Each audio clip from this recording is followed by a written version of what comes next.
আপনারা কেউ কি মনে কষ্ট নেবেন আমি যদি এই যে মাইক ম্যানের সাথে একটু কথা বলি? ওকে তিরস্কার করবেন? করবেন না। ছোট ভাই, তুমি আমার একটা কথা বলি, মনে কিছু করিও না। তুমি আজকে ঈশার নামাজ পড়ো নাই কিন্তু। হাসতেছেন কেন? আরে বলো, কোন জায়গায় আসছি ভাই? আপনার কি যে কোনো কথায় হাসেন? কথা বুঝবেন আগে, কত গুরুত্বপূর্ণ কথা বলতেছি। আমার আসলে ওয়াজ করার ইচ্ছাই চলে যাচ্ছে দিন দিন। তুমি তো আজকে ঈশার নামাজ পড়ো নাই। হাসির কি হলো? ও পড়ে নাই নামাজ, মানে হাসির কি আছে এখানে? এটা আমি বুঝতে পারছি ও পড়ে নাই। এবার ওকে দিয়ে বলি, প্যান্ডেলওয়ালা আছে এই জায়গায়? প্যান্ডেলওয়ালা আছে? আজকে তোমাদের ভলান্টিয়ার কতজন? সবাইকে ডাকো। ওখান থেকে আমি মিনিমাম ছেলে পেলেকে বাইরে করবো যারা ঈশার নামাজ পড়ে নাই। সব বাইরে আছে না?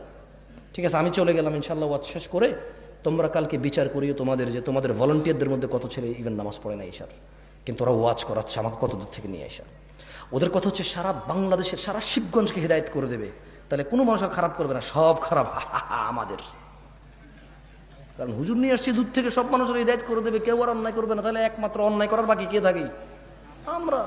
আমরা আয়োজন করে হুজুর নিয়ে এসে সবাইকে ফু দিয়ে হেদায়েত করে দেব। ফু দিয়ে হেদায়েত হয় না? ফু দিলে হেদায়েত হয়? হেদায়েত কে দেয়? চাইতে হয় কিনা? কারা চায়? যারা জান্নাতের আশা করে, যারা জাহান্নামের ভয় পায়। একটা মাইক ম্যান এই শীতকালের সিজনে এমন কোনো দিন নেই যেদিন সে ওয়াজ শোনে না। এদেশের ওয়াজ যদি মানুষের খুব বেশি একটা কাজে আসতো, সবার আগে ও সবচাইতে ভালো মানুষ হতো। আমি ওকে খারাপ বলছি না, আমি ওকে মানুষ হিসেবে খারাপ বলছি না।